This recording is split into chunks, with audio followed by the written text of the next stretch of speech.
Kain ho tayo. Ngayon ay break time ko. Kaya kain muna ako. May 1 hour akong break time. So kanina, may dala-dala akong baon na isda. Ayan. Thank you sa aking landlady, kay Ira. Kasi talagang binigay niya talaga sa akin to. Nilutuan niya ako. And may maalat na itlog. Yung maalat na itlog, tira ito kagabi, pero ngayon ko na lang kinain. And also, meron din na luya, ginger na may suka. Yan. Kain na tayo. Ganito, may 1 oras akong break time, kaya yun, habang kumakain, habang nagsasalita. Kasi mamaya, wala na ho akong break time mamaya. Ito na yung pinaka-break time ko, nakakain ako. And hindi man ako makapag-live dito kasi mahina yung signal dito. Kaya ginawa ko na lang, na lang ako ng video, sabi ko, ayokong humarap dito sa inyo na kumakain ako. Dahil nagngunguya. Mga bagay na ayaw talaga nilang, kagaya ng mga ko na, pag kumakain kasi di masalita, ayaw nila yon, yung mga lola ko. Pero dito nagagawa ko na, So, masarap yung itlog na ito. Maalat.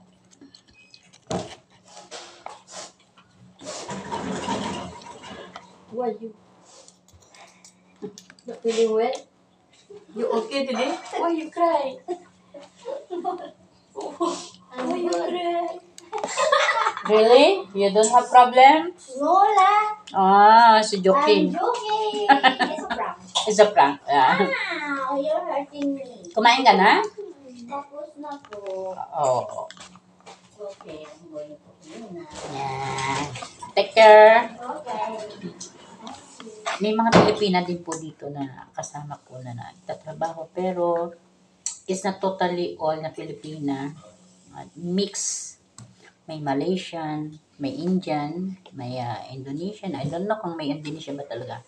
But kanina, yung night shift, nabutan ko may Indonesian. Indian. Yan. Every day.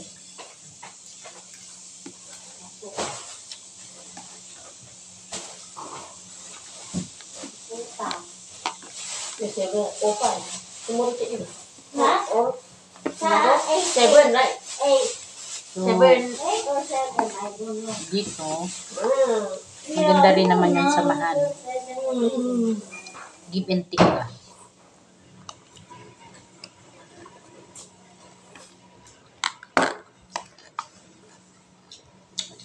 Ang sarap ng luya. Binabad nila sa suka. Ang isang araw pa to eh.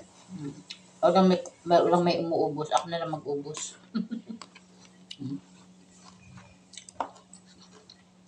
Yan. May panlaban ako sa alat. Kasi yung kinakain ko is maalat. So, para hindi totally maalat ang lasa mo, may na-mix na ginger dito with suka ba, vinegar. Pero masarap. Konti lang yung dala kong kanin para bumaba yung timbang ko. Ang laki na kasi ng ang laki na kasi ng dinagdag kong timbang. So, diet.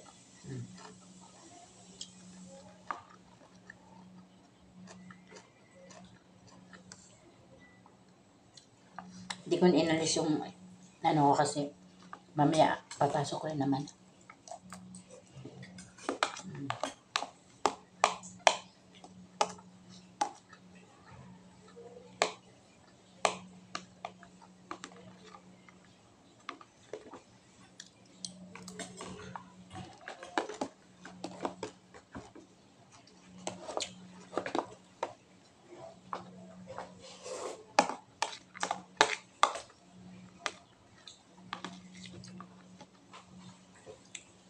Thank you sa mga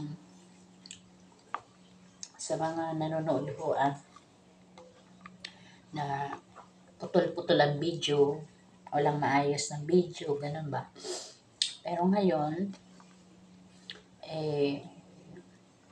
kahit papaano, kahit konting upload meron man lamang sa buong maghapon. Yan.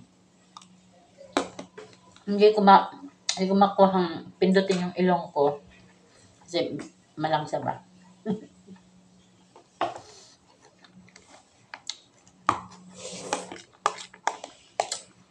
Thank you talaga sa landlady ko kasi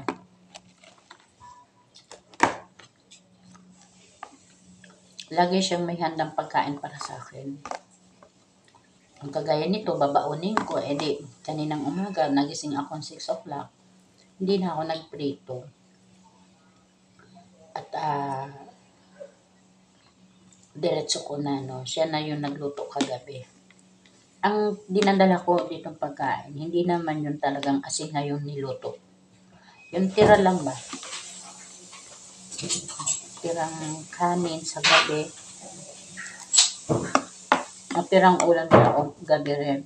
Pero kagabi, naawa siguro sa akin si Ira kasi pagod na ako. Nagsaing ulit siya ng kanin sa rice cooker.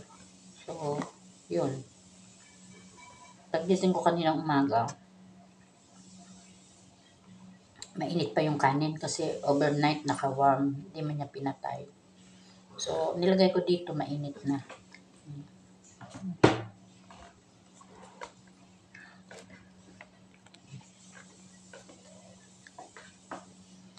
Dahan-dahan tayo magkain kasi may mga tinik. Hindi na ako nagdala ng may sabaw kagabi. Ngayon pa hindi na ako nagdala ng sabaw kasi baka matapong ako sa lalagyan ko. Pagod na pagod talaga ako kagabi. Halos parang pinalo yung mga paa ko. Kaya pagdating ko, kaluto na. Si Ira nga pagod din yun kasi nag-ano yun trabaho din. Pagdating, siya pa magluluto Kaya napakabait. Kahit hindi naman kalahi. Marunong maawa ba?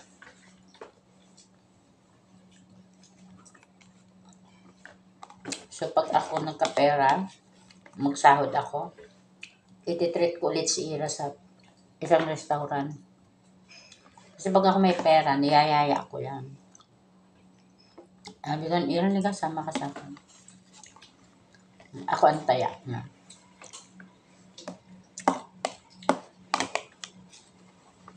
Hindi ko naubos yung isda, pero papakin ko. Kaya. Thank you guys. 10 minutes na video. So, kahit ako nagsasalita, hindi ako nakatingin sa inyo, hindi nakatingin sa camera, pero at least mararamdaman nyo na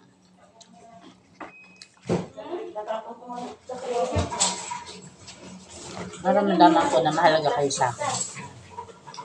Yung plastic na ganyan kasi close mo. Kasi pagbunuan ako sa tingin. Naita, yung marites. Naita, i-close mo masyado ako. Tara.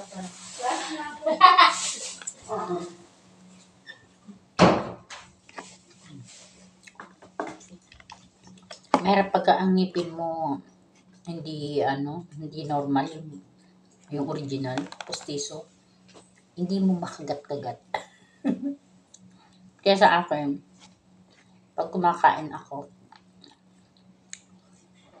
gusto ko off yung camera para at least hindi nyo makita na hinihila ko yung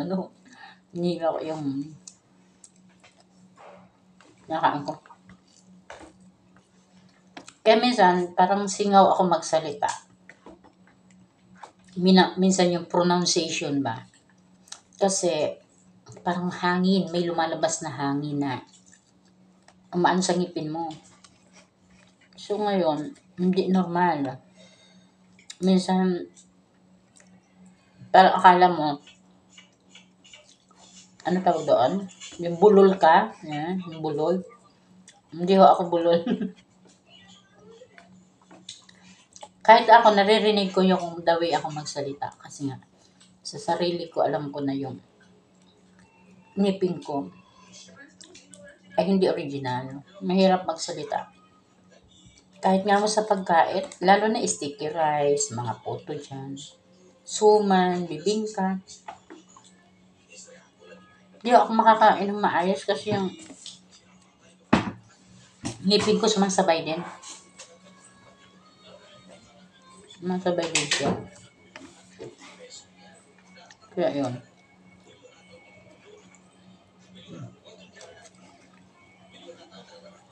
So, sigo pa natin ang suka. Sarap.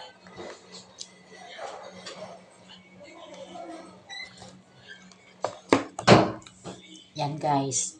Naka 11 minutes na nga ako. Thank you guys sa panonood nyo sa akin. Parang ordinary lang ako nagsalita. Parang akala nyo, hindi na na. Okay? Kasi, yung isda, hindi na siya yung bagong prito na parang crispy. Parang makunat na. Kasing kunat ko na.